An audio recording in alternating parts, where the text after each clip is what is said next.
নমস্কার বন্ধুরা, science take চ্যানেলে তোমাদেরকে স্বাগত জানাচ্ছি। নতুন বছরের শুভেচ্ছাও জানাচ্ছি তোমাদেরকে, কারণ নতুন বছর আমাদের পড়ে গেছে। তো সবাইকে শুভ নববর্ষ। আজকে আমরা দেখব লিকুইড স্টেট, যেটা পড়ছিলাম আমরা আগের দিন ক্লাস 12-এর যে চ্যাপ্টারটা লিকুইড স্টেট, তার মধ্যে দ্রবণটা আমরা শুরু করেছিলাম। আচ্ছা, তোমাদের দ্রবণের সাথে পৃষ্ঠতলীয় রসায়নেও কিন্তু কিছু কিছু জিনিস আছে, সেইগুলোও কিন্তু আমরা আস্তে আস্তে পড়ব। আজকে যে মেন পার্টগুলো আমরা পড়ব, সেই মেন পার্টগুলো কী কী একটু জেনে নিই। আজকে যেটা আমরা পড়ব সেটা হচ্ছে আমাদের, যেটা আমরা লাস্ট শেষ করেছিলাম বা বলেছিলাম, যেটা হচ্ছে আমাদের কঠিন দ্রবণ। আচ্ছা, সেকেন্ড যেটা পড়বো সেটা হচ্ছে বাষ্পচাপ। আচ্ছা, বাষ্পচাপ সংক্রান্ত রাউল্ট একটা লোক যে আছে বা বিজ্ঞানী আছে, রাউল্ট একটা সূত্র দিয়েছিল, সেটাও পড়বো। 3 পড়বো হচ্ছে আমরা আইডিয়াল সলিউশন, মানে আদর্শ দ্রবণ, অ্যান্ড নন আইডিয়াল সলিউশন। আচ্ছা, এখানে কিছু গ্রাফগুলো আমরা পড়বো। 4 পড়বো হচ্ছে আমরা কলিগেটিভ প্রপার্টিস বা সংখ্যাগত ধর্মের যে আমাদের বাষ্পচাপের আপেক্ষিক অবনমন আছে, শুধু সেই অংশটা পড়বো আজকে, নইলে ভিডিওটা অনেক বড় হয়ে যাবে, তোমাদের ধৈর্যও কমে যাবে। বাষ্পচাপের, আচ্ছা একটু, বাষ্পচাপের আপেক্ষিক অবনমন।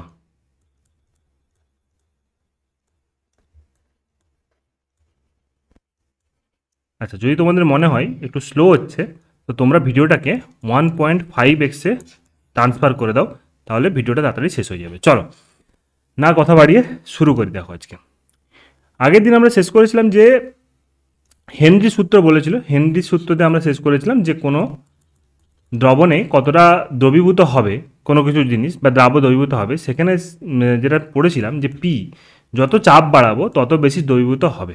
ঠিক আছে, এটা আমরা হচ্ছে আগের দিন পড়েছিলাম যে তার মূল ভগ্নাংশ দ্রাবের মূল ভগ্নাংশের সঙ্গে সমানুপাতিক হয়, যে কতটা চাপ দেবো, চাপ দিলে হচ্ছে আমাদের কী হয়, দ্রবীভবন ক্ষমতাটা বা সলিবিলিটিটা বেড়ে যায়। এটা হচ্ছে আমরা হেনরি সূত্র পড়েছিলাম।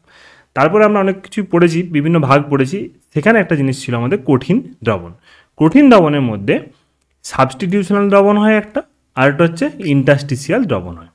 ঠিক আছে, কঠিন দ্রবণকে আমরা দুরকমভাবে ভাগ করি। কঠিন দ্রবণকে আমরা দুরকমভাবে ভাগ করি। একটা হচ্ছে সাবস্টিটিউশনাল, যেটা বাংলা অর্থ কি, প্রতিস্থাপিত, প্রতিস্থাপিত। আরেকটা হচ্ছে কি পড়েছি আমরা, পড়বো আমরা ইন্টারস্টিসিয়াল বা অন্তঃস্থানিক।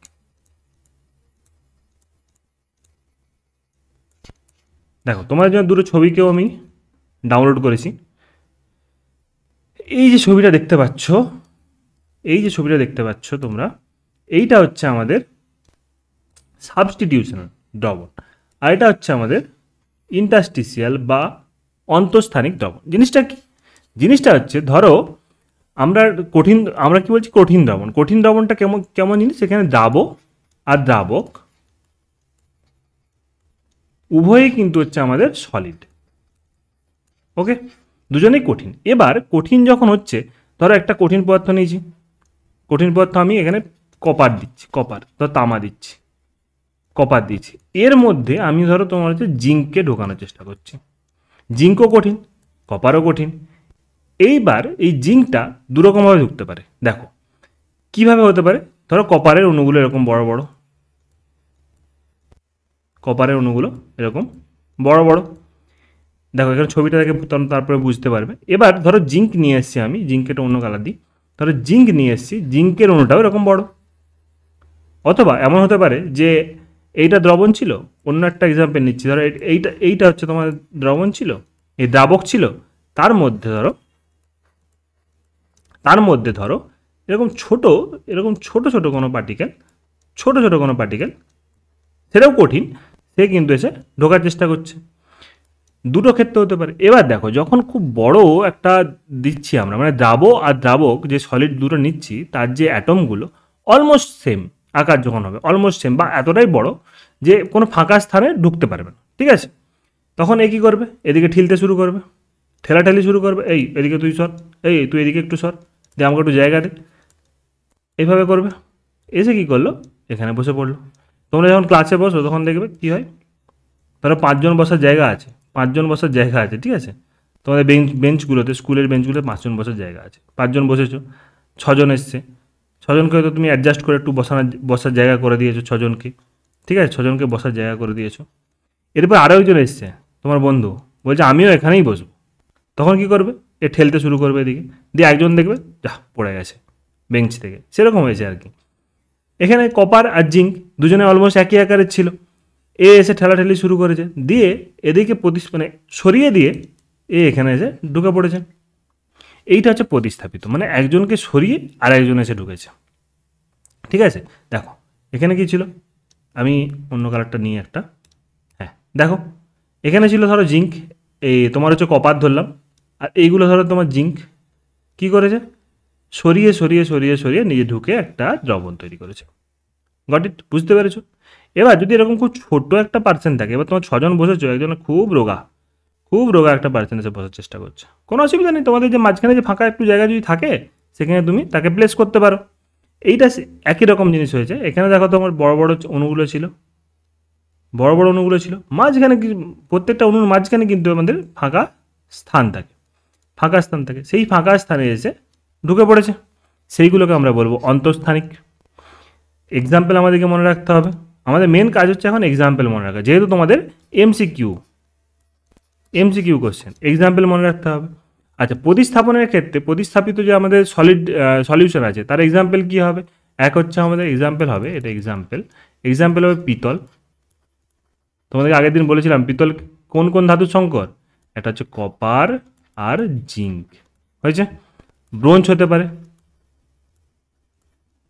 পারে, সেখানে কি থাকে, কপার তার সঙ্গে টিন, এসএন, ঠিক আছে। এই দুটো হচ্ছে এক্সাম্পল, হচ্ছে আমাদের প্রতিস্থাপিত সলিড সলিউশনে। আচ্ছা, অন্তঃস্থানিকের মধ্যে কি হতে পারে, অন্তঃস্থানিকের মধ্যে এক্সাম্পল হচ্ছে আমাদের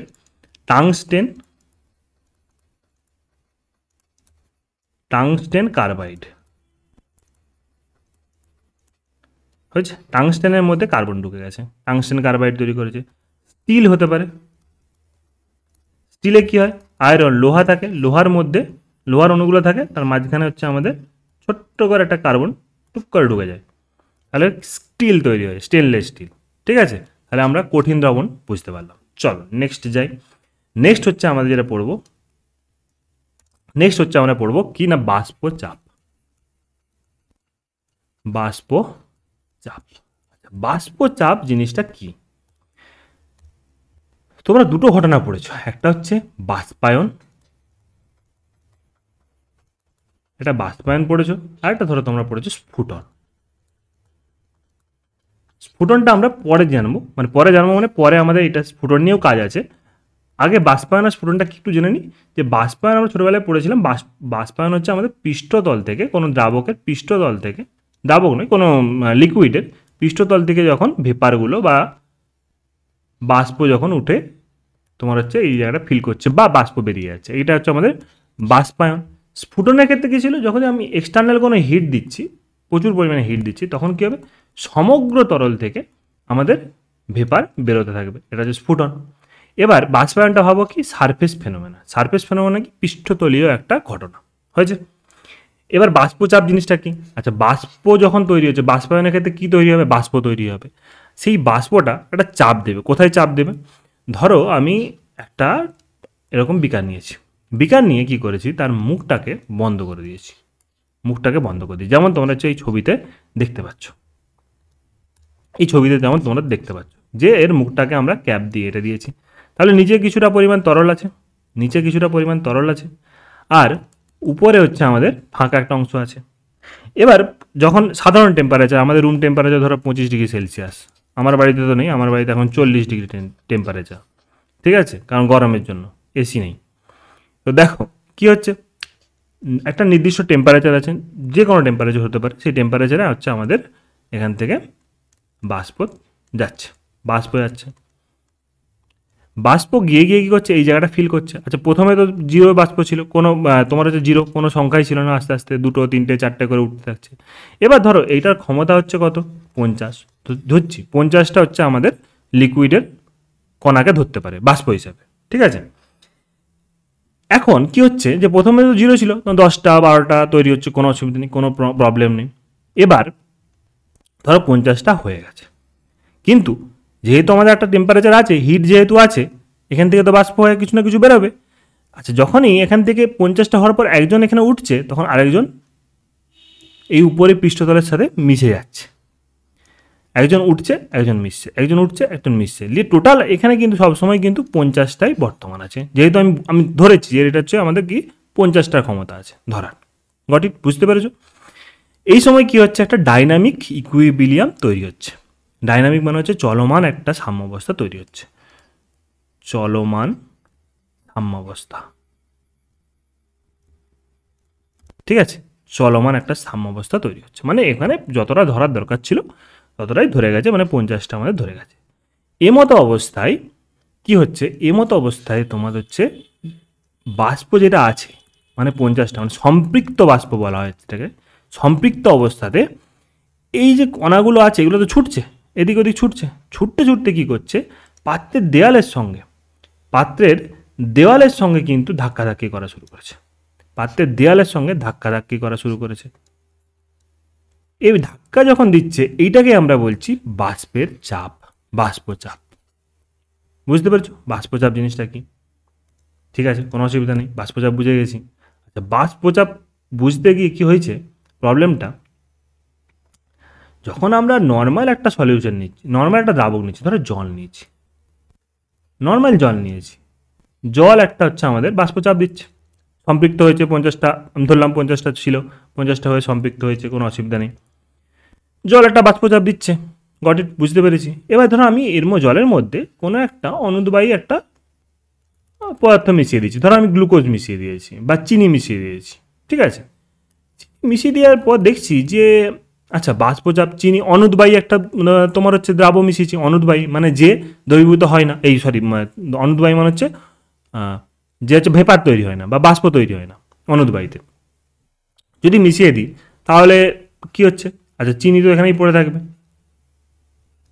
চিনি এখানেই পড়ে থাকবে, শুধুমাত্র জলের অণুগুলোই যাবে, বাষ্প তৈরি করবে। তাহলে আইডিয়ালি জলের ক্ষেত্রেও যে বাষ্পচাপ হওয়ার কথা, আমি যদি স্পেসটা সেম রাখি, জলের ক্ষেত্রেও যে বাষ্পচাপ হওয়ার কথা, জল চিনির মিশ্রণেও বাষ্পচাপ সেম হওয়ার কথা, কিন্তু দেখা যাচ্ছে না, দুটো আলাদা। বিশুদ্ধ অবস্থায় তার যদি P0 ধরি, দ্রবণের ক্ষেত্রে দেখবো P1, মানে আলাদা হয়ে গেছে, P1 not equals to P0। তখন রাউল্ট এসে বলছে ব্যাপারটা হলো কি, এখানে হচ্ছিল একটা P0 একটা নির্দিষ্ট, বুঝতে পারছিলাম যে এখান থেকে বাষ্পীভূত হচ্ছে, সংখ্যা আছে, কিছুটা মিশিয়ে দেওয়ার পর কমে যাচ্ছে কী করে? কারণ আলটিমেটলি বাষ্প হবে জল, তাহলে জল তো যে আলটিমেটলি 50টা ধরে রাখার ক্ষমতা, একই স্পেস রেখেছি, হওয়ার কথা, কিন্তু হচ্ছে না কেন? রাহুল এসে অনেক কিছু পরীক্ষা টরীক্ষা করে দেখলো, তখন বলছে যে বাষ্পচাপ হচ্ছে আমাদের সারফেস ফেনোমেনা। ঠিক আছে, সারফেস ফেনোমেনা। ওয়েট, এই বোর্ডটা একটু সমস্যা করে মাঝে মাঝে। বাষ্পচাপ যেটা আছে সেটা হচ্ছে আমাদের সারফেস ফেনোমেনা। সারফেস ফেনোমেনা মানে এই সারফেস থেকেই আমাদের হচ্ছে কি হচ্ছে, কণাগুলো উপরে যাচ্ছে, উঠছে। এবার যখন আমি চিনি মিশিয়ে দিয়েছি, আমি সারফেসটাকে ধরো এই উপর থেকে দেখছি, আমি এখান থেকে চোখটা রেখেছি, ঠিক আছে, এখান থেকে ধরো চোখটা রেখেছি, আমি চোখটা রেখে উপর থেকে দেখলে কীরকম দেখছি, তাহলে এটা গোল। ঠিক আছে, এবার ভাবো যে হচ্ছে আমাদের এখানে সব জলের অণুগুলো আছে, উপর দিক থেকে দেখছি জলের অণুগুলো আছে। নর্মাল অবস্থায় সবসময় প্রত্যেকটা ক্ষেত্রেই কিন্তু এখানে জলের অণু ছিল, কিন্তু যেই আমি মিশিয়ে দিয়েছি চিনি, মাঝখানে কি হয়েছে, 2-3টে করে চিনির অণু চলে এসছে। এবার যখন গরম হচ্ছে, যখন হিট পাচ্ছে কোনো মানে পরিবেশ থেকে, নর্মাল অবস্থায় বাষ্পীভূত হওয়ার চেষ্টা করছে, আগে এই ক্ষেত্রফলে তোমার ধরো পুরোটাই ছিল কি জল, তখন কিন্তু উদ্বায়ু হচ্ছিল। ধরো 50টা তোমার হচ্ছে 50টা হচ্ছে, ধরো এখানে 70-80টা ছিল, 70টা করে ছিল। ঠিক আছে, ক্ষেত্রফলের মধ্যে, একই ক্ষেত্রফলের মধ্যে দুটো ছবি আঁকতে হবে, তবে বুঝতে পারবে। এইটা ধরো বিশুদ্ধ অবস্থা, আমি যদি একটা নির্দিষ্ট ক্ষেত্রফল নিই, ধরো এই জায়গাটা নিচ্ছি, শুধু এই জায়গাটা নিচ্ছি, এখানে আগে ছিল 70টা জলের অণু, সেখান থেকে ধরো 20টা বেরোচ্ছিল, কোনো অসুবিধা নেই। কিন্তু যখন আমরা চিনি মিশিয়ে দিয়েছি, তখন জলের অণু কী হয়েছে, এই একই ক্ষেত্রফলে জলের অণু হয়ে গেছে ধরো 60টা। এবার এই 60টা থেকে 20টা ওঠা সম্ভব নয়, কারণ একটা জায়গা থেকে অনেকগুলো ছিল, সেখান থেকে কিছুটা পরিমাণ ছেড়েছে, কিন্তু এখানে কী হচ্ছে, সংখ্যাটাই কমে গেছে। তাহলে কী হচ্ছে, তুলনামূলক কম ভেপার তৈরি হচ্ছে, কম ভেপার তৈরি হচ্ছে। এখানে এসে দেখো, এখানে দেখছে আগের ছবিটা, আগের স্লাইডটাই আমরা দেখি, এখানে কী হচ্ছিল, নর্মাল অবস্থায় ছিল, এখানে কী হয়েছে, গ্লুকোজ মিশিয়ে দিয়েছি, এসে কিছুটা জায়গা নিয়েছে।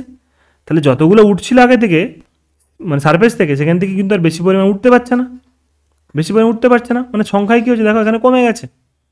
সংখ্যায় যদি কমে যায়, পাত্রে দিলে ধাক্কা মারাও কমে যাবে, ধাক্কাও কম দেবে। তার জন্য কী হচ্ছে, আমাদের দ্রবণে এসে বাষ্পচাপ কমে যাচ্ছে। এই সংক্রান্ত রাউল্ট এসে একটা সূত্র দিয়েছে, বলছে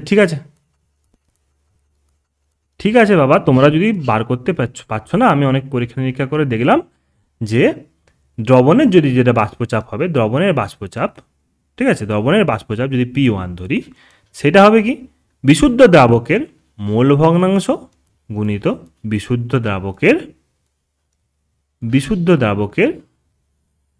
বাষ্পচাপের গুণফলের সমান। অবশ্যই টেম্পারেচার থাকবে কনস্ট্যান্ট। আচ্ছা, যদি তোমাদের একটু স্লো মনে হয়, তোমরা ভিডিওটাকে 1.5x করে পুরোটা দেখো, তাহলে কিন্তু ভিডিওটা তাড়াতাড়ি শেষ হবে। আর একটু ধৈর্যটা ধরো, কারণ রিলসের যুগে ধৈর্যটা কিন্তু শেষ হয়ে গেছে। তোমরা পারলে এটাকে ল্যান্ডস্কেপ মোডে দেখো, ঠিক আছে?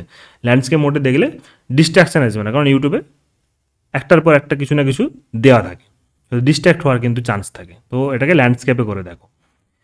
তো দেখো কি হয়েছে, রাউল্ট এসে আমাদের কি বললো, যে তোমার হচ্ছে দ্রবণের বাষ্পচাপ দ্রাবকের মোল ভগ্নাংশ এবং দ্রাবকের বিশুদ্ধ অবস্থায় যে বাষ্পচাপ তার গুণফলের কিন্তু সমান।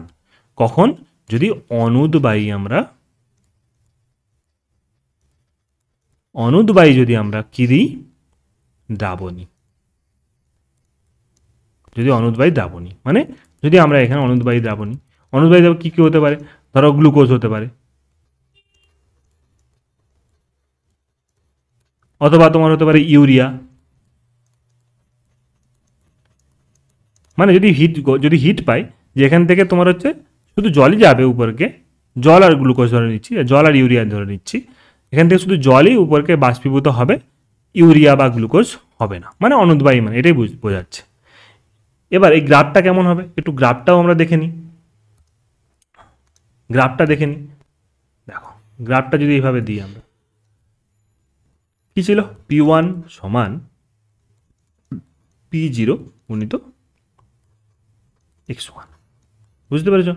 যদি আমরা এদিকে রাখি মোল ভগ্নাংশ এক্সকে, আর এদিকে যদি রাখি আমরা প্রেসারকে, চাপকে যদি রাখি,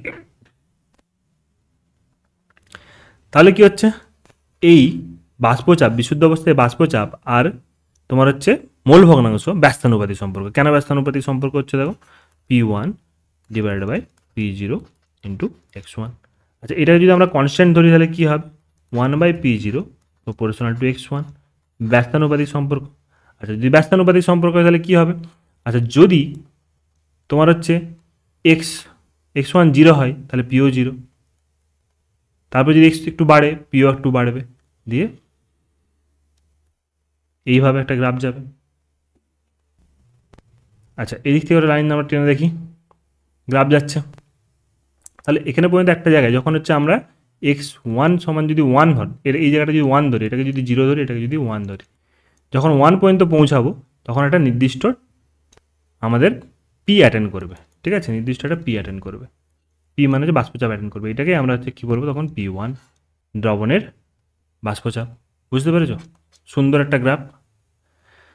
চলো এবার কি হচ্ছে কেসটা দেখো, যদি এতক্ষণ তো পড়লাম আমরা অনুদ্বায়ী দ্রাব দিচ্ছি, যদি উদ্বায়ী হয়, উদ্বায়ী যদি দ্রাবণী, তখন কি হবে, উদ্বায়ী যদি নিয়ে নিই, তখন কি হবে, যে সারফেস থেকে দ্রাব অণুগুলোও যাবে, মানে যদি সিম্পল আমরা এখানে জল নিই, ঠিক আছে, জল নিয়েছি, আর কোনো একটা উদ্বায়ী নিয়েছি, উদ্বায়ী দ্রাব নিয়েছি, তাহলে এখানে তো প্রথমে শুধু জল যাচ্ছিল, আর যদি উদ্বায়ী নিই, তাহলে কী হবে, এখানে জলও আছে আর হচ্ছে আমাদের দ্রাবও আছে, উদ্বায়ী দ্রাব, সেটাও কিন্তু উপরে উঠবে। দেখো কি বলছিলাম, যে আমাদের বিশুদ্ধ অবস্থায় ধরো জল ছিল, জল থেকে উঠছিল, কিন্তু যদি উদ্বায়ী দ্রাব নিয়ে নিই তাহলে কী হবে, দ্রাবের অণুগুলোও কিন্তু এখানে ভেপারের মধ্যে চলে আসবে, ভেপারের মধ্যে চলে আসবে। তখন কি হবে, আমাদেরকে দুটো চাপ চলে আসবে, দুটো চাপ এসে কি, টোটাল প্রেশার যদি আমরা ধরি পি, তাহলে এখানে দ্রাবকের অণুগুলোও প্রেশার দেবে, সেটা যদি P1 ধরি, তার সাথে টোটাল প্রেশার যদি ধরতে যাই তখন দ্রাবের অণুগুলো দেবে P2। এখানে একটা জিনিস সবসময় মনে রাখবে তোমরা, যখনই আমরা 1 নেব, কোথাও 1কে ডিনোট করব, সেটা মনে রাখবে দ্রাবক, আর যেখানে আমরা 2 দিয়ে ডিনোট করব সেটা মনে রাখবে আমাদের দ্রাব। বুঝতে পেরেছ? 1 যেখানে দেখবে সেটা মানবে দ্রাবক, আর 2 যেখানে দেখবে সেখানে সেটা আনবে দ্রাব। বুঝতে পেরেছ?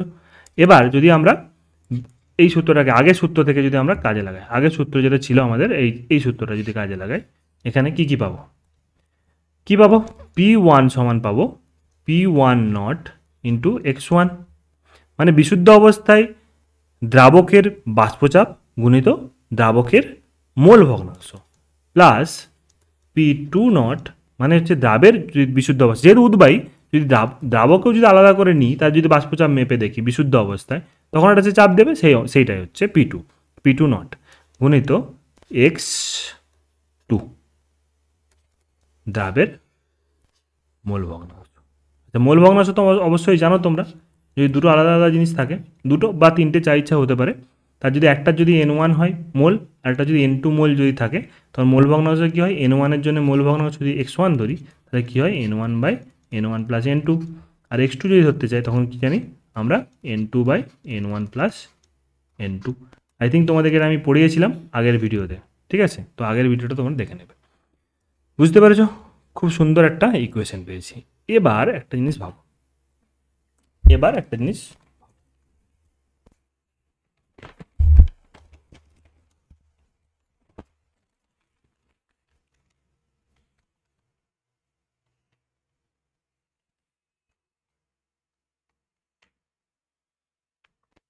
দেখো এবার কি করব আমরা, এবার আমরা করব হচ্ছে এই ইকুয়েশনটা যেটা লিখলাম, P সমান, ওয়েট এক মিনিট,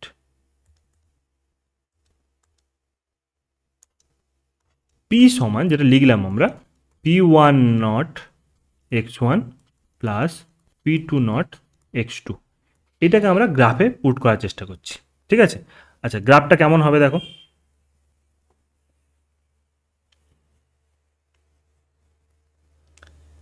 গ্রাফটা কেমন হবে আমরা একটু দেখি।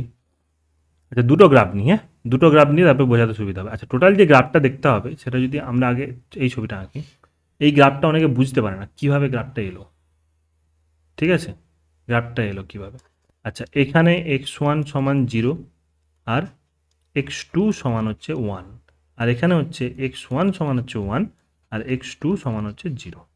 এখানে অ্যাকচুয়ালি দুটো গ্রাফকে একসাথে মিশিয়েছে, ঠিক আছে? এবার এইদিকে রাখছি সবসময় আমরা বাষ্পচাপ, বুঝতে পেরেছ? বাষ্পচাপ রাখছি। এবার যখন আমরা একটা প্রথম যদি ইকুয়েশনটা নিই, এইটা সমান কি P1 আর এটা সমান কি P2, ঠিক আছে? আর P যেখানে নট দেখতে পাবে সেখানে বিশুদ্ধ অবস্থায় তার বাষ্পচাপ, গট ইট? যদি আমরা ইকুয়েশন এটা নিই, P1 সমান P1 নট x1, যদি এটা নিই তাহলে কী হবে, 0 থেকে শুরু হবে, এক্সে 0 অবস্থায় ছিল 0, P0 0, আস্তে আস্তে x1 পর্যন্ত যে একটা বাষ্পচাপ অ্যাটেন্ড করবে, যেখানে এখানে পিটা থাকবে। এই যে ইকুয়েশনটা, এটা হচ্ছে কি P1 সমান P1 not x1, got it? একই রকমভাবে এখানে যখন হচ্ছে আমাদের x1 আছে আর x2 যখন 0, এই উল্টো দিক থেকে একটা ইকুয়েশন শুরু হবে, যেটা হচ্ছে P2 ইকুয়েশন। P2 সমান কি P2 নট ইন্টু x2, এই ইকুয়েশনটা যাবে এই দিকে। এইটা হচ্ছে কি ইকুয়েশন, P2 সমান হচ্ছে P2 নট x2, আর দুটোর হচ্ছে লব্ধি, যদি এটা লব্ধি যদি ধরি তখন হচ্ছে আমাদের এইটা যাবে। এইটা হচ্ছে আমাদের কি P সমান P1 প্লাস P2 ইকুয়েশন। তোমরা বলি ব্যাপারটা কী হলো, কীভাবে এলো এই গ্রাফটা, কীভাবে এলো? আচ্ছা, এইটা দিয়ে আমরা শুরু করি। প্রথমে এইটা দিয়ে শুরু করি। দেখো, দুটো জিনিস হতে পারে বিশুদ্ধ অবস্থায়, দুটো জিনিস হতে পারে দ্রবণের ক্ষেত্রে। একটা হচ্ছে হয় x1 যদি 0 হয় তাহলে x2কে হতে হবে 1। কেন হতে হবে? কারণ টোটাল যে মোল ভগ্নাংশ সেটা সবসময় হয় 1। ওকে, টোটাল মোল ভগ্নাংশ হয় 1। আমরা জানি x1 প্লাস x2 সমান হচ্ছে 1 হয়, টোটাল মোল ভগ্নাংশ 1 হয় যদি আমরা সবগুলোকে যোগ করি। বুঝতে পেরেছো? কারণ এখানে হাফ আছে, এটা হাফ আছে, এটা ধরো হাফ হাফ নিয়েছি, হাফ মোল হাফ মোল, হাফ প্লাস হাফ যদি যোগ করে দিই সবসময় 1 হবে। এই যতগুলো কনস্টিটিউটিং এজেন্ট থাকবে কোনো মানে তোমার হচ্ছে দ্রবণের মধ্যে, যদি তাদের টোটাল যদি মোল ভগ্নাংশগুলোকে যোগ করি সবসময় পাবো 1। এখানে দুটোই আছে, আমি দুটো নিয়েই কাজ করছি, দ্রাবক আর দ্রাবক, তা টোটাল হচ্ছে 1 হবে। তাহলে একজন যদি 0 হয় একজনকে অবশ্যই 1 হতে হবে। এবার এই ইকুয়েশনটা যদি আমরা বোস করাই, পি সমান যদি আমরা বোস করাই, যদি ধরো x1টাকে 0 করে দিই তাহলে ইকুয়েশনটা কী পাবে? এটা যদি 0 হয়ে যায় এই পুরো রাশিটা 0 হয়ে যাবে, P2 0 x2। আচ্ছা, এইটা একটা সলিউশন পাচ্ছি যেটা আমরা এখানে লিখেছিলাম। আরেকটা ক্ষেত্রে কী পাবো?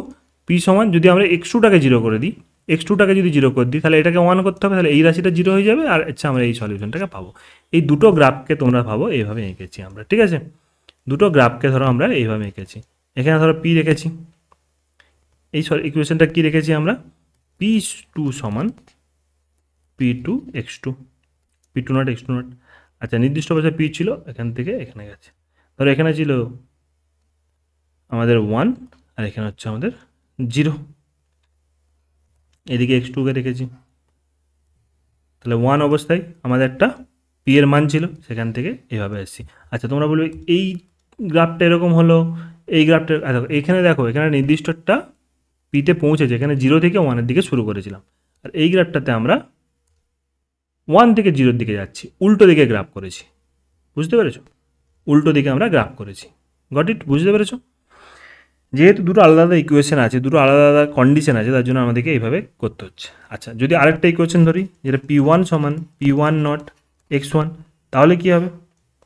তাহলে ওই ইকুয়েশনটা ছবিটা এরকমই হবে দেখতে। এবার এইটাকে, এই লেখচিত্রটাকে এইদিকে ঘুরিয়ে দাও, উল্টো দিকে যদি ঘুরিয়ে দিই, মানে এই মুখটাকে যদি এইদিকে ঘুরিয়ে দিই তাহলে কী হবে? এই চিত্রটা পাবো। এইটাই হচ্ছে আমরা এই লেখচিত্রটাকে এনেছি। এটা অনেকে বুঝতে পারে না। বুঝতে পেরেছো? এই লেখচিত্রটা কার? অনুদ্বায়ী যখন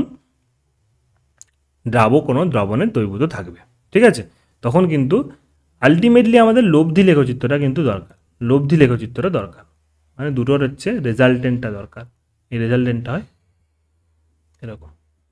তোমাদের ম্যাথ টিচারের কাছে যাবে, গিয়ে আরও ভালো করে ক্ল্যারিফাই করবে যদি তোমরা এই গ্রাফটা বুঝতে চাও আরও ভালো করে। চলো, এবার আমাদের আনবো হচ্ছে একটা জিনিস, একটা হচ্ছে আইডিয়াল সলিউশন, আদর্শ দ্রবণ, আদর্শ দ্রবণ, আর একটা হচ্ছে অনাদর্শ দ্রবণ।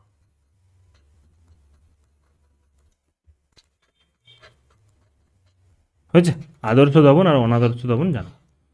আদর্শ দ্রবণের ক্ষেত্রে সিম্পল একটা কথা, যে হচ্ছে রাউল্টের সূত্র মেনে চলবে। রাউল্ট যে সূত্রটা এইমাত্র দিয়েছে যে পি সমান হচ্ছে পি নট ইন্টু এক্স, যার নিচ্ছি দ্রাবণ নিলে দ্রাবকে নিয়ে 1 বা 2 তুমি যেটা পোস্ট করতে পারো।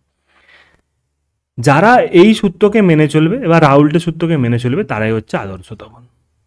ফার্স্ট ক্রাইটেরিয়া হচ্ছে রাউল্টের সূত্র মেনে চলতে হবে। রাউল্টের সূত্র মেনে চলে,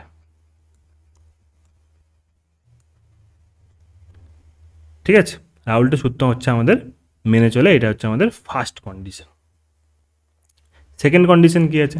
সেকেন্ড কন্ডিশন কী আছে? যে উপাদানগুলো আছে, কণাগুলো যেগুলো আছে, যে কণাগুলো আছে দ্রবণের মধ্যে, তাদের আণবিক আকার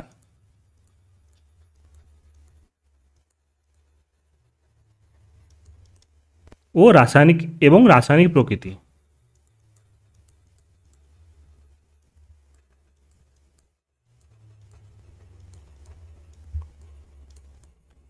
সেম হবে, সেম সদৃশ্য হবে, সেম নয় মানে সদৃশ্য হবে। হয়েছে? 3 নাম্বার শর্ত কি? 3 নাম্বার, একই যে উপাদানগুলো আছে, ধরো আমি এখানে নিয়েছি এ, আমাদের দ্রাবক ছিল, তার মধ্যে আমি হচ্ছে বি একটা দ্রাবক, এই হচ্ছে আমরা হচ্ছে অ্যাড করেছি।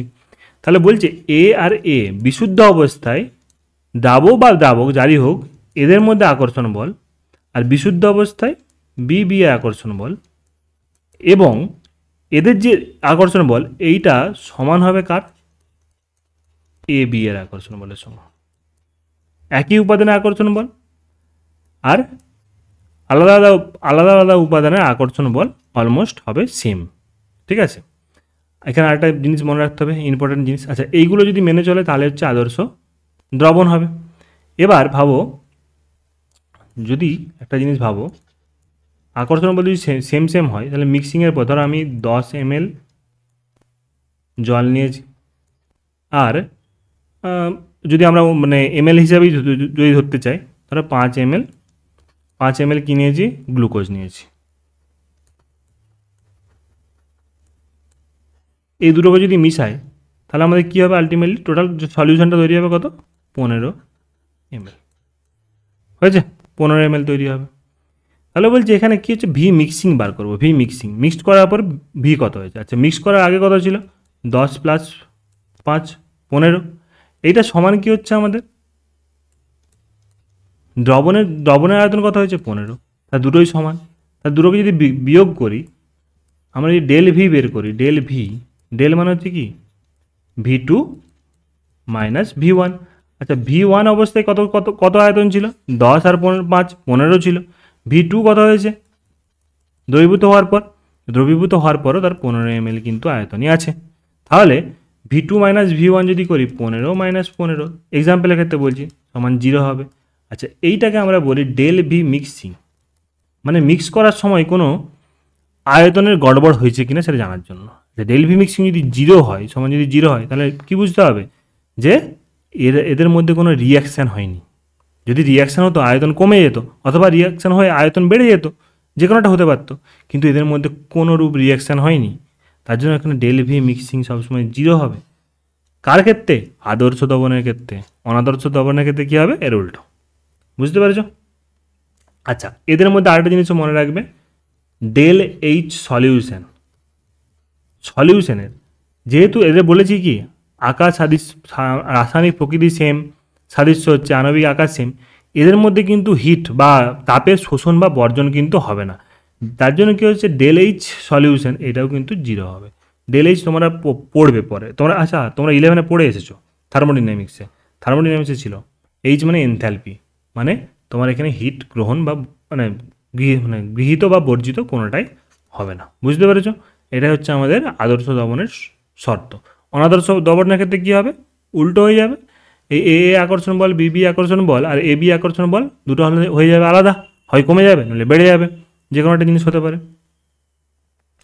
চলো, খুব সুন্দর একটা ব্যাপার। এবার লেখচিত্রের ক্ষেত্রে ধনাত্মক আর ঋণাত্মক বিচ্যুতি হয়। আমরা যে লেখচিত্রে পড়েছিলাম এই লেখচিত্রটা যেটা পড়েছি আমরা, এই লেখচিত্রটা কি সবসময় এরকমই দেখতে পাওয়া যায়? আদর্শ দ্রবণের ক্ষেত্রে কিন্তু এটা দেখতে পাওয়া যায়, সব ক্ষেত্রে কিন্তু হয় না। যদি আকর্ষণ বলগুলো যদি সমান হয়, এ বি আকর্ষণ বল আর এ বি আকর্ষণ বল যদি সমান হয়, তাহলে কিন্তু এই লেখচিত্র আমরা পাবো। কিন্তু বাস্তবে যখন আমরা অনাদর্শ দ্রবণ দেখছি সেখানে কিন্তু এই এ আর বি আকর্ষণ বল সমান নয়, হয় বেশি হতে পারে নইলে হতে পারে কম। এই ক্ষেত্রে লেখচিত্রটা কিন্তু একটু পরিবর্তন হয়ে যায়, একটুখানি পরিবর্তন। দুটো জিনিস ঘটে, বিচ্যুতি ঘটে, মানে যেটা হওয়ার কথা ছিল সেখান থেকে বিচ্যুতি ঘটেছে। কেমন, ছবি আঁকি, দুটো একসাথে তোমাদেরকে বলে দিচ্ছি, দেখো। আর এখানে এক্সাম্পলগুলো কিন্তু মনে রাখবে। আচ্ছা, আদর্শ যদি থাকতো তাহলে কীরকম হতো লেখচিত্রটা? আচ্ছা, এখানে তো আমার একটা অপশান আছে না,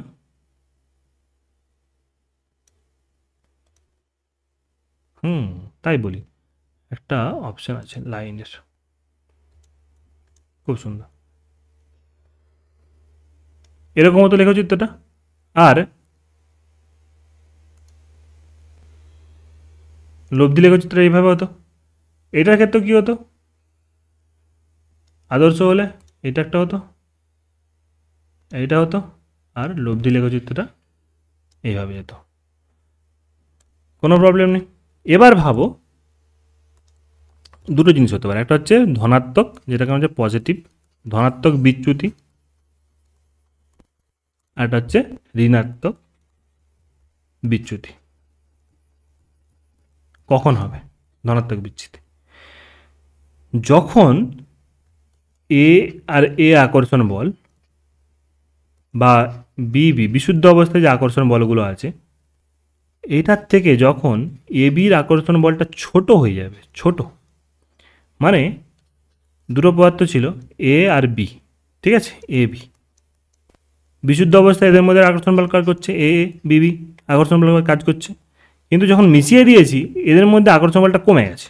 আরে বাবা, এরা কী করছে, ছুটতে শুরু করে দিয়েছে। আকর্ষণ বল কমে গেছে মানে কি, যখন ভেপার তৈরি করছে এখান থেকে, ধরো ভেপার তৈরি হচ্ছে, এদের মধ্যে কি আকর্ষণ বলটা কমে গেছে, ভেপার। আচ্ছা, এ আকর্ষণ বল বি আকর্ষণ বল অবশ্যই যে বলছি আমরা, এটা অবশ্যই কিসে বলছি আমরা, ভেপারে, ভেপারে, লবণের মধ্যে কিন্তু নয়, হ্যাঁ, ভেপারের মধ্যে আকর্ষণ বলটা বলছি। এদের মধ্যে যদি আকর্ষণ বলটা কমে যায়, এরা কিন্তু কী হবে, র্যান্ডামলি ছুটবে, আরও ছুটবে, ছুটতে শুরু করবে, আকর্ষণ বল তো কমে গেছে নিজেদের মধ্যে, ছুটতে শুরু করবে, ছুটতে শুরু করলে কী হবে, চাপ বেড়ে যাবে, তখন লেখচিত্রটা কী হবে, এরকম উপর দিকে ফুলে যাবে। সবের ক্ষেত্রে, সবগুলোর ক্ষেত্রে এইভাবে লেখচিত্রটা উপর দিকে ফুলে যাবে, তখন এটাকে বলছি আমরা ধনাত্মক বিচ্যুতি। এবার ভাবো যে এ আকর্ষণ বল যেটা ছিল, এ আকর্ষণ বল বা বি আকর্ষণ বল, ঠিক আছে, যেটা ছিল সেটার থেকে এ বি এর আকর্ষণ বলটা, এ বি এর আকর্ষণ বলটা বেড়ে গেছে, ঠিক আছে, বেড়ে গেছে। যদি বেড়ে যায় তাহলে কী হবে, এবারে ভাবো, আকর্ষণ বল বেড়ে গেছে মানে নর্মাল অবস্থায় আকর্ষণ বল কম ছিল, যখন ভেপারে গেছে তখন এ আর বি এর মধ্যে আকর্ষণ বল নিজেরাই নিজের দিকে প্রচুর পরিমাণে টানাটানি করছে। যদি নিজের দিকেই টানাটানি করে তাহলে কী হবে, পাত্রের দেওয়ালে কী হবে, কম কম ধাক্কা মারবে, তাহলে কী হবে, প্রেশারটা কমে যাবে, তখন কিন্তু লেখাচিত্র এরকম নিচের দিকে বেঁকে যাবে, হয়েছে, নিচের দিকে এরকম বেঁকে যাবে। আচ্ছা, রেড যেটা দেখতে পাচ্ছ এটা আদর্শ অবস্থায় থাকলে এইভাবে হতো, কিন্তু যখন আমরা হচ্ছে অনাদর্শ দমন নেব তখন লেখচিত্রগুলো কিন্তু এইভাবে বেঁকে যাবে। একটা হচ্ছে ধনাত্মক বিচ্যুতি, একটা ঋণাত্মক বিচ্যুতি। কারণগুলো তোমরা বুঝতে পেরেছো, এমসিকিউতে ডাইরেক্ট দিতে পারে যে আমাদের কোন কারণটার জন্য ধনাত্মক বিচ্যুতি ঘটে, বলো, এরকম চিহ্ন দিয়ে বলে দিল, গ্রেটার দেন হচ্ছে বা লেস দেন হচ্ছে, তখন হচ্ছে তোমাদেরকে উপরে দুটোই বা কোনোটাই নয় এরকম কিছু দিতে পারে, তো তখন তোমাদের কিন্তু অ্যান্সার করতে হবে। আচ্ছা, এক্সাম্পল কিছু মনে রাখে দিই, এক্সাম্পল ধনাত্মক বিচ্যুতির ক্ষেত্রে এক্সাম্পল কী আছে, যে এরকম কোনো সলিউশন এক্সাম্পল দাও যেটা ধনাত্মক বিচ্যুতি দেখায়। হতে পারে হচ্ছে কি, মিথানল জল, এরা কিন্তু ধনাত্মক বিচ্যুতি দেখায়। ইথানল জল দেখায়, ইথানল জল, হয়েছে। ইথানল ক্লোরোফর্ম,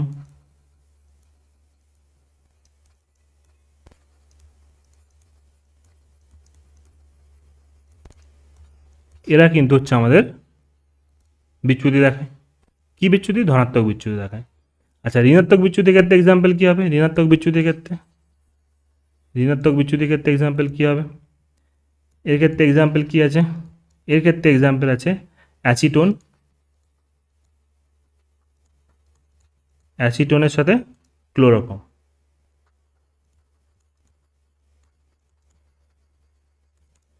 আরেকটা কী হতে পারে, মিথানল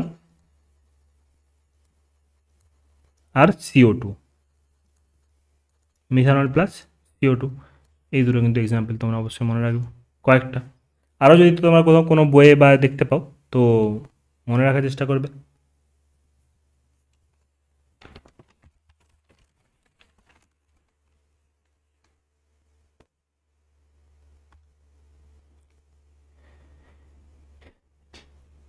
এবার দেখো, এবার দেখো কলিগেটিভ প্রপার্টিস পড়বো, কলিগেটিভ প্রপার্টিস, কলিগেটিভ প্রপার্টিস। বা এটাকে আমরা কি বলি, সংখ্যাগত ধর্ম।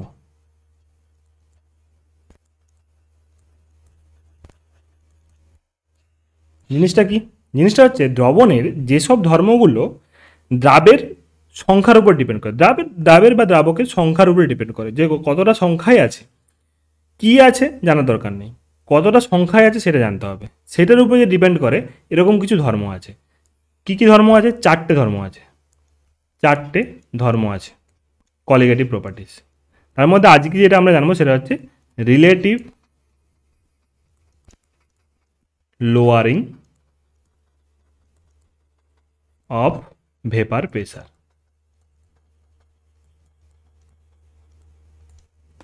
মানে কি? বাষ্পচাপের আপেক্ষিক অবনমন। আচ্ছা, বাকিগুলো কি কি আছে আমাদের? বয়েলিং পয়েন্ট, স্ফুটনাঙ্কের উন্নয়ন, ফ্রিজিং পয়েন্ট বা হিমাঙ্কের অবনমন, আর একটা হচ্ছে আমাদের অসমোটিক প্রেসার বা অভিস্রবণ চাপ। ঠিক আছে, এই 4টে কিন্তু আমাদেরকে জানতে হবে। তার মধ্যে আজকে আমরা কি পড়বো? Relative lowering of vapour pressure, মানে বাষ্পচাপের আপেক্ষিক অবনমন। বাষ্পচাপের আপেক্ষিক অবনমন।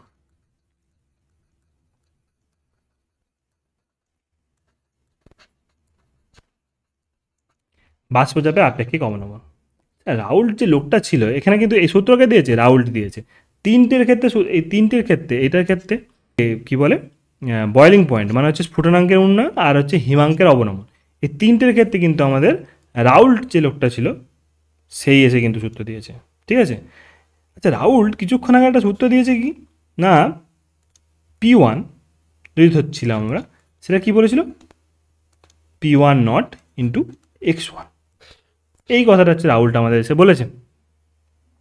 রাউল্ট বলছে আচ্ছা বাষ্পচাপে একটা আপেক্ষিক অবনমন ঘটছে। ঠিক আছে, ও তো বাষ্পচাপটা প্রথমে দেখেছে পরিমাপ করা বাষ্পচাপ। ঠিক আছে, পরিমাপ করার পর দেখছে যে আচ্ছা কমেও তো যাচ্ছিল, আচ্ছা কতটা কমছিল সেটা কি করে বার করব? একটা সূত্র থেকে আরেকটা সূত্র আবিষ্কার করে দিয়েছে। কিভাবে দেখো, কি করেছে? P1 ছিল, এটা যদি আমরা নিচে নিয়েছি কি P1 নট, বা এটা ওয়ানগুলোকে আর আমরা দিচ্ছি না, আমরা বাষ্পচাপ দ্রবণের ক্ষেত্রে বলছি। ঠিক আছে, দ্রবণের ক্ষেত্রে হচ্ছে, আচ্ছা ওয়ানগুলোকে সরিয়ে দিই, আমরা ওয়ানগুলোকে আমরা সরিয়ে দিই, আমরা দ্রবণকে নিয়ে কাজ করি। ঠিক আছে, এখানে দ্রবণকে নিয়ে কাজ করি, দ্রবণকে নিয়ে কাজ করছি। ও বলছে যে একটা দুটো ডিনোট করো, যে P0 বিশুদ্ধ অবস্থায় দ্রাবকের বাষ্পচাপ, আর পিটা হচ্ছে আমাদের বলো দ্রবণের বাষ্পচাপ। Got it? তাহলে কি হচ্ছে, দ্রবণের বাষ্পচাপ গ্রহণ করছে আমরা, এটা সূত্রটা কী হবে? P0 P0 into x1। এটা কিন্তু আমাদের বলেছে আগের সূত্র থেকে। এবার দেখো ও কী করছে, P1 বা এখানে P0 নিয়ে চলে আসছে, P0 সমান হচ্ছে x1, এটা পেয়েছে। এবার কি করেছে, ও বলছে আচ্ছা ঠিক আছে, দেখি দুদিক থেকে যদি এক থেকে যদি এটা বিয়োগ করে দিই, 1 মাইনাস P/P0 সমান বলেছে কি 1 মাইনাস x1। এখান থেকে কি লক্ষ্য করা যাচ্ছে, আচ্ছা P0 সমান হচ্ছে P0 P0 অবশ্যই মাইনাস P সমান হচ্ছে কী হচ্ছে 1 মাইনাস x1। এইমাত্র আমরা বলছিলাম যে x1 প্লাস x2 অলওয়েজ কী হবে, 1 সমান হবে। আচ্ছা তাহলে x1 সমান কী হবে, x1 কী হবে, সরি এটা x1টা যদি আমরা এদিকে নিয়ে যাই তাহলে কী হবে, x2 সমান কী হবে 1 মাইনাস x1। ও বলছে 1 মাইনাস x1 আছে মানে হচ্ছে x2। তোমাদেরকে আগেই বলছিলাম যে 1 মানে দ্রাবক আর 2 মানে হচ্ছে দ্রাবক। ও এখান থেকে দেখলো কি ব্যাপারটা কী হচ্ছে, আচ্ছা এখানে তোমরা বলি আচ্ছা বাষ্পচাপে আপেক্ষিক অবনমন কীভাবে বুঝছি এটা, আচ্ছা এটা কি বলেছি আমরা P0 মানে হচ্ছে আমাদের দ্রাবকের, বিশুদ্ধ দ্রাবকের বাষ্পচাপ। আচ্ছা দ্রবণ যখন তৈরি হয়েছে তখন কিন্তু বাষ্পচাপটা কমে যায়, P হয়েছে, কমে গেছে। যদি আমি কতটা কমেছে যদি বলতে চাই তাহলে ধরো এটা ছিল আমাদের হচ্ছে 20, এইটা ধরো হয়ে গেছে আমাদের 15। ঠিক আছে, এবার যদি কতটা কমেছে যদি বলি অঙ্কের ভাষা যদি তোমার বলতে চাই যে কতটা কমেছে বলো তো, তোমরা বলে 5 কমেছে। কততে 5 কমেছে? 20তে 5 কমেছে। তাহলে 20তে 5 কমেছে, এটাই কি আপেক্ষিক, কতটা আপেক্ষিকভাবে কমেছে সেটাই তো, এই পার্সেন্টেজ। এটা কিভাবে এলো, 20/20 মাইনাস 15। আচ্ছা এইটাই তো এই সূত্রটা, এইটাই তো আমি পেয়ে গেছি যে P0 ছিল আগে বিশুদ্ধ অবস্থায় তার বাষ্পচাপ মাইনাস দ্রবণের বাষ্পচাপ, ডিভাইডেড বাই বিশুদ্ধ অবস্থায় তার বাষ্পচাপ। এটা হচ্ছে কি আপেক্ষিক অবনমনের রাশি। এইটা সমান দেখলো, এই বাবা এ তো দ্রাবের মূল ভগ্নাংশের সঙ্গে সমান হয়ে গেছে। তখন বলছে ঠিক আছে, কোনো অসুবিধা নেই, সূত্র দিয়ে দিচ্ছি। বিশুদ্ধ তোমার বলেছে কি নির্দিষ্ট টেম্পারেচারে বাষ্পচাপের আপেক্ষিক অবনমনের মান দ্রাবের মূল ভগ্নাংশের সমান হয়।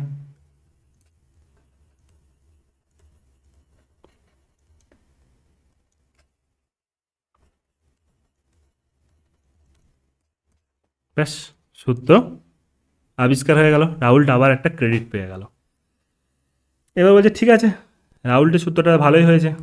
ও বলছে ঠিক আছে, দেখো দুটো কেস হতে পারে, আমরা হচ্ছে এখান থেকে অনেক কিছু জানতে পারি এই সূত্রটার থেকে। এটা তো মেন সূত্র, এখান থেকে আমাদের মেন ম্যাথ পড়তে পারে, ঠিক আছে।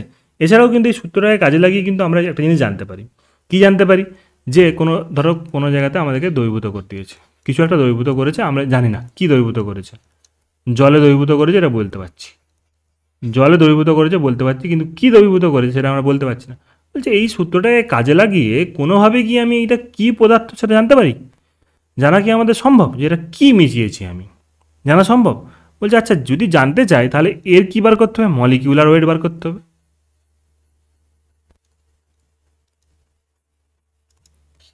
দিয়ে আমরা ভেবে দেখবো যে আমাদেরকে অপশান দিয়েছে, ধরো এটা গ্লুকোজ মিশিয়েছি, না বলো ইউরিয়া মিশিয়েছি, না তুমি বলো হচ্ছে টলিউন মিশিয়েছি, বেঞ্জিন মিশিয়েছি, কী মিশিয়েছি আমাদের জিজ্ঞেস করেছে, ঠিক আছে। বলে দিয়েছে যে কার সঙ্গে মিশিয়েছি এটা আমরা জানি যে কার সঙ্গে মিশছে। আমরা হাতে নিয়েছি, জল নিয়েছি, জলে মিশিয়ে দেখছি মিশে গেছে, কোনো অসুবিধা নেই। তাহলে জলকে আমরা জানি এখানে জল আছে, কিন্তু কী মিশিয়েছে আমাকে বলেনি। তাহলে এর মলিকিউলার ওয়েটটা যদি বার করতে পারি, আমাকে অপশান দিয়েছে গ্লুকোজ, না বলো ফ্রুক্টোজ মিশিয়েছি, না বলো ইউরিয়া মিশিয়েছি, তিনটে অপশান দিয়েছে। আচ্ছা, আমাকে বার করতে হবে। আচ্ছা, এদের সবারই আমি মলিকিউলার ওয়েট জানি। আচ্ছা, এই সূত্র থেকে যদি কোনোভাবে আমি এই মলিকিউলার ওয়েটটা বার করতে পারি, তাহলে এদের সঙ্গে ম্যাচ করিয়ে দেখতে পারি যে কোনটা মিশিয়েছি।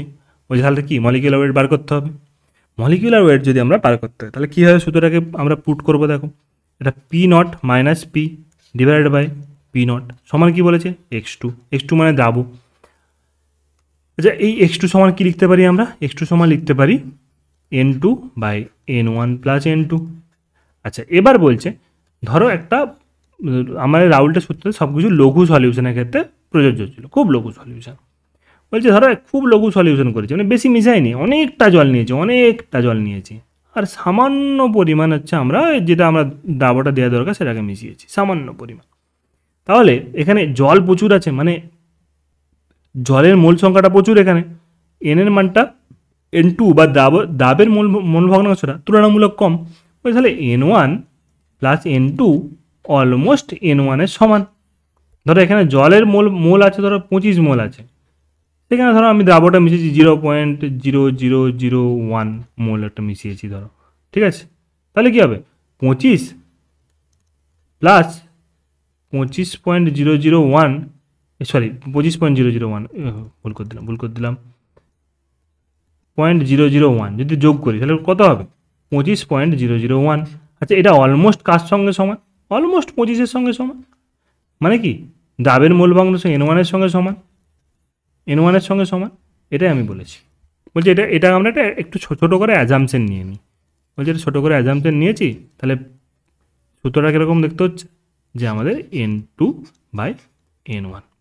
আচ্ছা, মোল সংখ্যা বার করার জন্য কী বার করছিলাম আমরা? মোল সংখ্যাকে এনকে আমরা কীভাবে প্রকাশ করতে পারি? তার মলিকিউলার ওয়েট, ডাব্লু তার যেটা অ্যাকচুয়াল ওয়েট যেটা আমি নিয়েছি, ডাব্লু বাই তার মলিকিউলার ওয়েট, যেটা তোমাদেরকে মোল পড়ানোর সময় বুঝিয়েছি। আচ্ছা, 11-এর ক্লাসে মোল পড়িয়েছিলাম কোনো একটাতে, আমি লিঙ্ক দিয়ে দেবো, সেই লিঙ্কটাতে তোমরা ক্লিক করে ওই মোল অংশটা দেখে নাও, নর্মালিটি মোলারিটি সেই জায়গাটা দেখে নাও। তো সেখানে কী হচ্ছে, এন সমান কী হবে? ডাব্লু বাই এম, যতটা ওয়েট নিয়েছি ডিভাইড বাই তার মলিকুলার ওয়েট। আচ্ছা, এগুলোকে যদি আমরা এখানে পুট করি কী হবে? N2-র ক্ষেত্রে N2 সমান W2, আচ্ছা সব 2 আছে মানে 2 দিয়ে প্রকাশ করছি, M2 divided by W1 by M1। আচ্ছা, যদি first into fourth, second into third করি তাহলে কী হবে? W2 ইন্টু M1 সমান W1 ইন্টু M2। আচ্ছা, আমার চাই কি? M2। আচ্ছা, M1 তো আমরা জানি, যদি জল নিয়ে থাকি জানি, আমার M2 চাই, তাহলে কী হবে? M2টাকে এইদিকে নিয়ে যাব। আচ্ছা, এটা সমান কী ছিল? P0 minus P by P0। আচ্ছা, কিছুটা আমরা একটু মুছার চেষ্টা করি, মুছে এটা উপর দিকে লেখার চেষ্টা করি, কারণ জায়গা নেই, একই পেজে করার চেষ্টা করি। যদি এটাকে এখানে লিখি, ঠিক আছে, এই সূত্রটাকে, তাহলে কী হবে, M2টা যাবে এইদিকে, আর এইটা এদিকে আসবে, যখন অপোজিট সাইডে আসবে উল্টো দিকে চলে যাবে। তখন কী হবে, M2 সমান হচ্ছে P0 by P0 minus P into কী কী পড়ে আছে, W2 into M1 by W1। তোমরা বলে W2 কি? আরে W2 তো আমরা জানি কতটা মিশিয়েছি, আমরা তো ওজন করে তো মিশিয়েছি। আমার তো দরকার M2টাকে, ঠিক আছে। M2টা, এই W2 আমার জানা থাকে। জল যদি নিয়ে থাকি, যে কোনো দাবক নিয়ে থাকি, সেই দাবকটা আমরা হচ্ছে মলিকুলার ওয়েট জানি, নোন, তার কতটা ওয়েট আছে সবই জানি। বাষ্পচাপের তো আমরা পরীক্ষা করে দেখে নেবো কতটা হচ্ছে, তাহলে কিন্তু আমাদের M2 বার করা সম্ভব। খুব সুন্দর। চলো এবার হচ্ছে কি হচ্ছে, বলছে আচ্ছা রাহুল, এরকম তুমি কেসটা বললে যে লঘু সলিউশন নিয়েছি, খুব লঘু সলিউশন নিয়েছি, যদি আমরা দ্রাবটাকেই বেশি করে দিই, ওই যে অনেকটা পরিমাণ দ্রাব দিয়ে দিয়েছি, প্রচুর বেশি করে দিয়েছি, প্রচুর পরিমাণে দ্রাব মিশিয়েছি, তখন মানে আমাদের ইকুয়েশনটা কীভাবে হবে? তখন ইকুয়েশনটা বলছে যদি দ্রাবের গাঢ়ত্ব যদি খুব বেশি হয়, তখন কী বলছে, আচ্ছা সূত্রটা লিখি, P by P not minus P by P not সমান হচ্ছে কী বলেছি আমরা, X2। আচ্ছা X2টাকে কী লিখছিলাম আমরা, N2 by N1 plus N2 হয়েছে।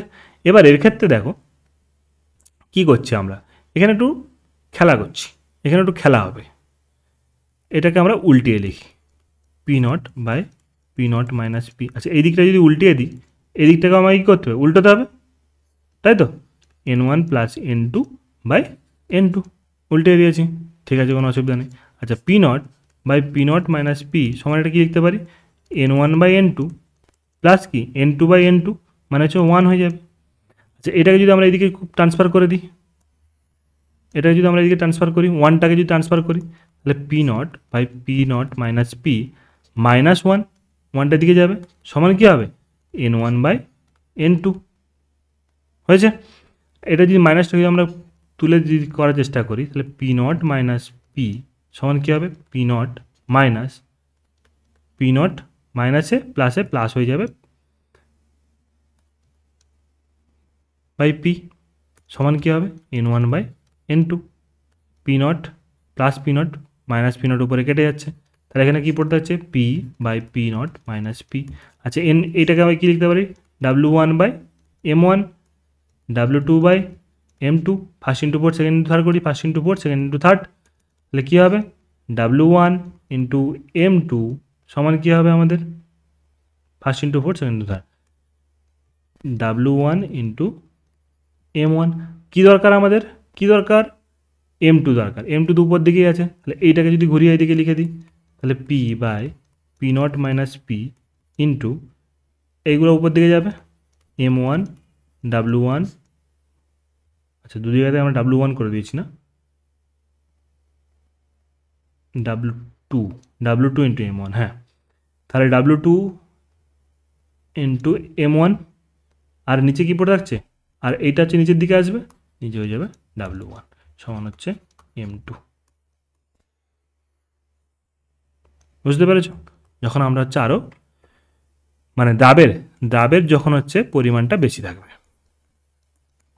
দ্রাবের গাঢ়ত্ব যখন বেশি হবে,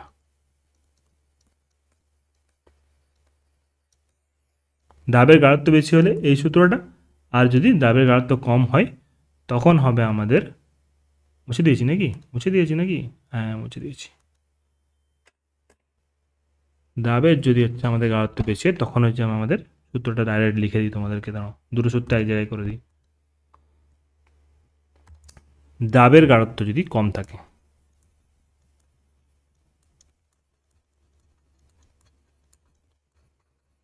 দ্রাবের গাঢ়ত্ব যদি কম থাকে তখন আমাদের কি বেরাবে, তখন হয়ে যাবে M2 সমান P0 by P0 minus P into W1 W2 M1 by W1। আচ্ছা দ্রাবের গাঢ়ত্ব যদি বেশি থাকে তখন কি হবে, M2 সমান, তখন M2 সমান হবে আমাদের P by P0 minus P